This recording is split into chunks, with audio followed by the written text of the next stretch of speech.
Manchester City dan Arsenal masih bersaing di puncak, sedangkan MU masih konsisten melawak. Biawak kali ya kan.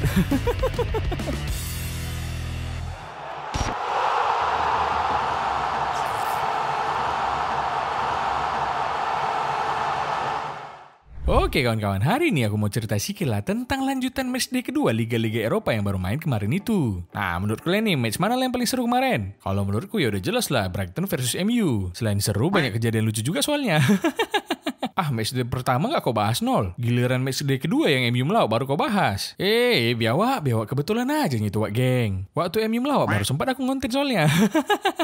Alasan.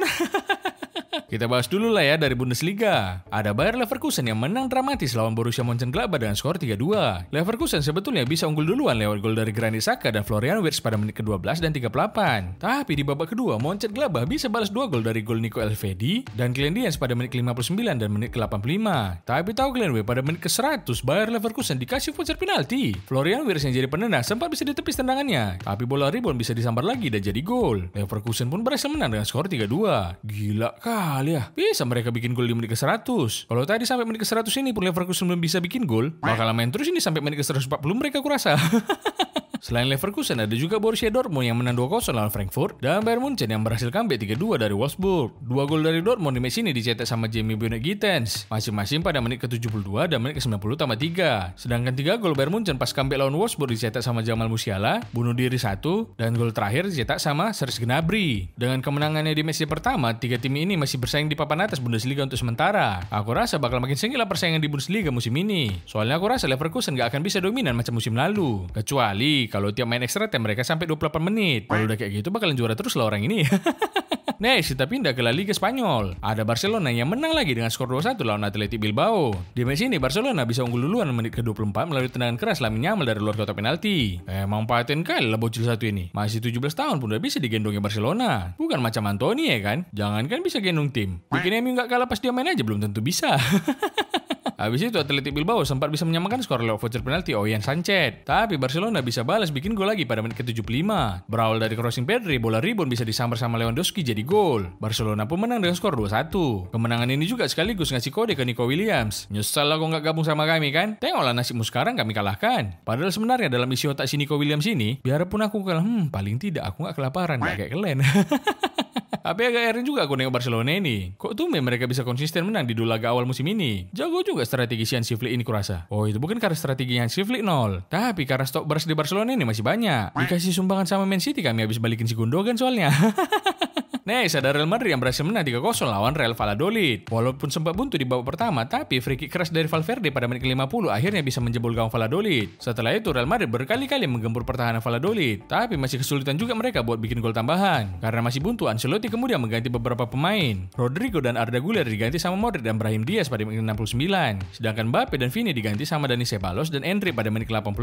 2 menit habis pergantian ini, Real Madrid akhirnya bisa bikin gol keduanya. Menerima long ball dari Eder Militao, Brahim Diaz bisa menembus pertahanan Valladolid dan tinggal one-on-one dengan kiper. Habis itu dengan tenang dicipnya aja bola itu melewati kiper dan masuk ke gawang. Paten kali ya si Brahim Diaz ini. Cuma butuh 1 peluang bagi dia buat bisa bikin 1 gol. Bukan macam si Mbappe ya kan? Diharapkan jadi penerus Ronaldo, tapi udah 2 match La Liga cuma cosplay jadi Mariano. Habis itu Real Madrid bisa bikin gol ketiganya di akhir pertandingan. Menerima umpan dari Brahim Diaz, shootingan keras Endrick ke pojok bisa menjebol gawang Valladolid. Real Madrid pun menang dengan skor 3-0 dan sementara ada di peringkat keempat. Si Endrick ini paten juga ya kan? Cuma butuh 1 peluang juga buat dia bisa bikin gol. Aku rasa calon wonderkid juga ini macam si Lamine Yamal. Cuma bedanya si Endrick main di tim yang auto dapat gelar, sedangkan Lamine Yamal main di tim yang kena busung lapar. Next, ada Atletico Madrid yang juga membantai Girona dengan skor 3-0. 3 gol Atletico masing-masing dicetak sama Griezmann pada menit ke-39, Marcos Llorente pada menit ke-48, dan gol dari Koke di akhir pertandingan. Dengan hasil ini, Atletico Madrid untuk sementara berada di peringkat ketiga dengan 4 poin. Sedangkan Girona ada di peringkat 18, satu zona degradasi karena baru dapat 1 poin aja. Agak heran juga aku nih Girona ini. Padahal musim lalu dia jadi pesaing utama Real Madrid buat rebutin gelar juara. Iya nol, cuma tim one season wonder aja nih orang ini kayaknya. Ya walaupun gitu udah bagus juga lah prestasi Girona ini dibandingkan sama MU. Soalnya Girona ini musim lalu mereka sempat berada di peringkat 1, bukan malah selisih poinnya yang -1. Next, kita pindah ke Liga Inggris. Tottenham membantai habis Everton dengan skor 4-0. Menit ke-14, Bissouma udah bawa Tottenham unggul berkat tendangan kerasnya dari luar kotak penalti. 10 menit habis itu, Son Heung-min bisa menambah keunggulan Tottenham. Memanfaatkan blunder dari si Pickford, Son Heung-min yang bisa ambil bolanya kemudian dengan mudah bikin gol ke gawang kosong. Pau kali si Pickford ini bah. Kalau itu ada emot tadi, udah bikin gol sambil di-recall si Pickford ini sama si Son kurasa. Kemudian menit ke-70, heading Cristiano Romero bisa menambah keunggulan Tottenham menjadi 3-0. Dan gol terakhir mereka dicetak sama Son Heung-min pada menit ke-77. Skor akhir pun jadi 4-0 buat kemenangan Tottenham. Inilah alasan kenapa Inggris nggak pernah juara sampai sekarang. Udah backnya Maguire, pemain lainnya pun nggak jelas macam Rashford sama Pickford.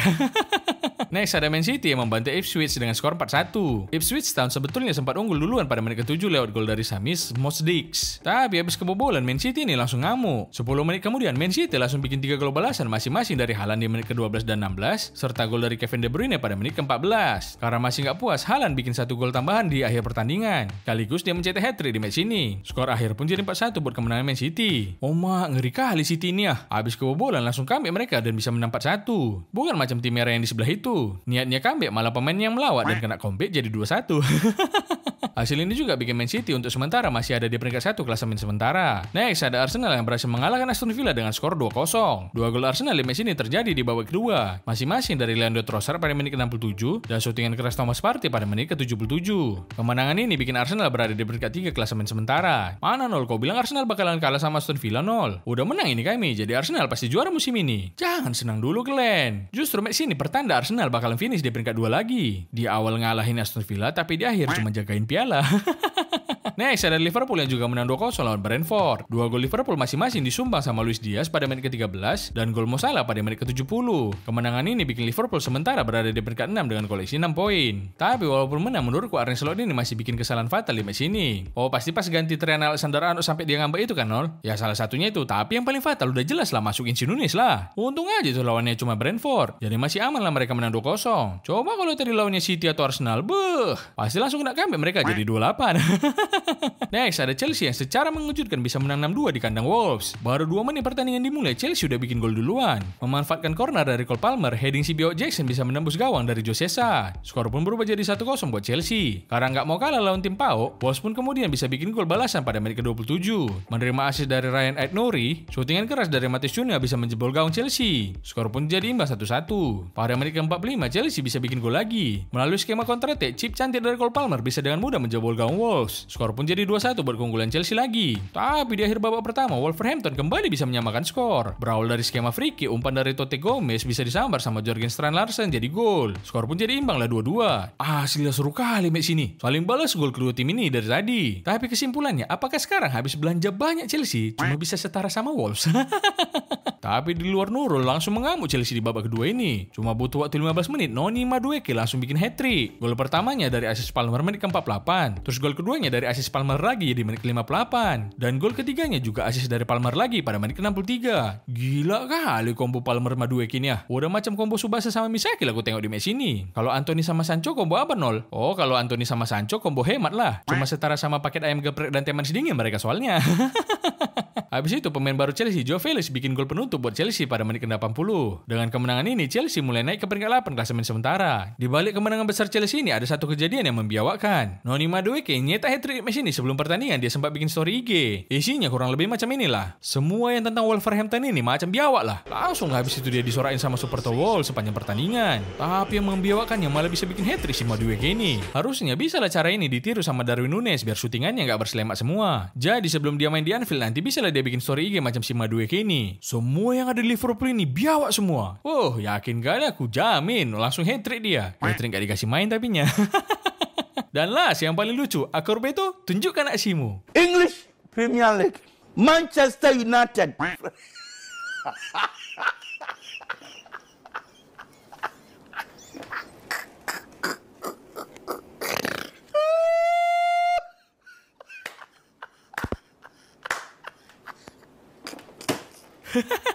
Brighton Hove Albion berhasil mengalahkan Manchester United dengan skor 2-1. Tersenyum lebar lah si Akorbeto ya kan.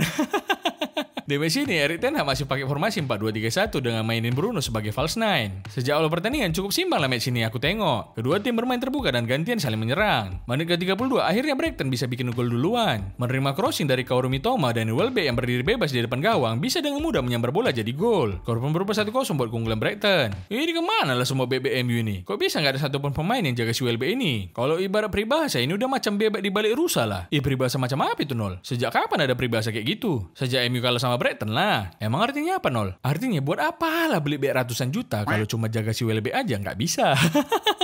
Semenit kemudian secara mengejutkan Marcus Rashford bisa dengan cepat bikin gol balasan. Tapi golnya tetap gak dihitung karena udah kena offside. Sampai babak pertama habis masih belum ada gol lagi yang tercipta. Skor 1-0 buat keunggulan Brighton pun bertahan sampai babak pertama habis. Di babak kedua Erik ten Hag langsung bikin pergantian pemain. Joshua Zirkzee yang jadi pahlawan di match sebelumnya dimasukkan buat gantiin Mason Mount. Dan betul aja menit ke-60 MU akhirnya bisa bikin gol balasan. Aksi individu Amad Diallo di sisi kanan bisa ngacak-ngacak bek Brighton dan diakhiri dengan finisi cantik jadi gol. Skor pun jadi imbang 1-1. Emang udah makin matang lah si Diallo ini ku tengok. Jadi gak heran lah kalau dia sekarang jadi winger kanan utama MU. Bukan macam si Anthony. Posisinya emang winger kanan. Cuma jadi pawak dikit karena posisi otaknya agak geser ke kiri. Kemudian di menit ke-72 MU justru berhasil bikin gol comeback. Berawal dari pergerakan Amad Diallo, cutback dari Bruno Fernandes bisa disambar sama Garnacho jadi gol. Tapi gitu dicek VAR dianulir lagi gol MU ini. Bukan apa ya kan, soalnya si Zirkzee yang posisinya udah offside sempat nyentuh bola sebelum masuk ke gawang. Biawalah golnya ini agak mirip-mirip golnya Abang Unta kita Ronaldo yang dianulir karena disundul Nani lah ini ku tengok. Ini mending ganti nama aja lah si Joshua Zirkzee ini jadi Joshua Moting. Agak-agak mirip tingkah mereka ku tengok soalnya. Habis itu kedua tim ini masih kesulitan buat bikin gol. Sampai menit ke-90 karena dikira match yang bakalan imbang, si Ten Hag masukin Anthony buat gantiin Amad Diallo. Udah mulai tercium ini aroma kehancuran MU sejak Anthony masuk kurasa. Bukan apa ya kan, kok bisa lah winger terbaik MU diganti sama pelawak terbaik MU.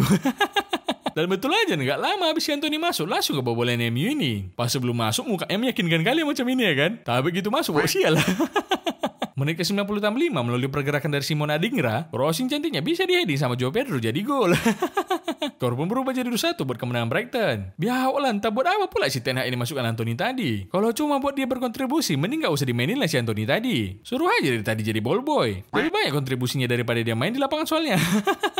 Dan asli lah, gak ada yang jaga si Joao Pedro ini. Nonton semua BBMU ini. Kenapa lah gak kalian jaga si Joao Pedro ini bang? Kupikir dia yang jaga Nol. Kupikir juga anak ini yang jaga Nol. Mak kok jadi tunjuk-tunjukan pula kalian? Shh, udahlah, gak usah kalian saling menyalahkan. Mau nyari pembenaran pun tetap ya kalian salah. Udahlah salah tapi gak mau ngaku, makin nampak pauk lah kalian ku tengok. Padahal gak kayak gini lah MU yang ku kenal dulu Iya kan Nol, MU yang dulu backnya jago-jago kan Nol? Bukan gitu. MU yang dulu investasinya di wasit, bukan di back. Makanya dulu sering menang.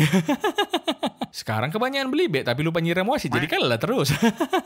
Kemenangan Brighton lawan MU ini bikin peringkat mereka langsung meroket. Saat ini mereka naik ke peringkat kedua dengan 6 poin. Dan cuma kalah selisih 1 gol dari Manchester City. Sedangkan kekalahan MU ini juga bikin mereka jadi peringkat 1. Kalau dibagi jadi 2 grup tapinya. Selain itu menurutku MU ini juga masih perlu back kiri. Soalnya nggak bisa mereka ngandalin Diogo Dalot terus. Agak kurang dia kalau main di kiri soalnya. Apalagi kalau ngandalin si Anthony. Belum pun matchnya dimulai udah taunya semua hasil pertandingan ini cemana. Walaupun kalah tapi tetap adalah pelajaran berharga yang bisa kita ambil dari match ini. Pelajaran apa Nol? Tumben kok tiba-tiba jadi bijak kau. Pelajaran yang bisa kita ambil dari match ini yaitu janganlah jadi orang sombong. Soalnya kita nggak tahu nasib kita ke depannya itu cemana. Contohnya si Joshua Zirkzee inilah. Kemarin dia main bagus dan bikin gol di laga debut. Tapi hari ini malah anulir gol kawan sendiri dan bikin MU balik jadi badut. Madrid aja kan yang udah bolak-balik juara, nggak ada kayak MU ini sombongnya. Istilahnya kalau Madrid ini mau sombong aja wajarnya ya kan, karena udah sering juara juga nih orang ini. Ini MU ini udahlah jarang juara, sombong pula. Udah sama lah macam si Lingard, jarang nyetak gol tapi selebrasinya yang banyakan. Oke lah, itu aja lah cerita dari aku. Udah dulu ya wak geng, subrek kalian lah kalau kalian mau subrek ya kan. Kalau nggak juga nggak apa-apa. Like, komen apapun thank you lah udah support Suara Cino selalu. Doain ya wak geng semoga cepat tembus 1 juta subscriber dan MU makin lawak. Dadah wak geng.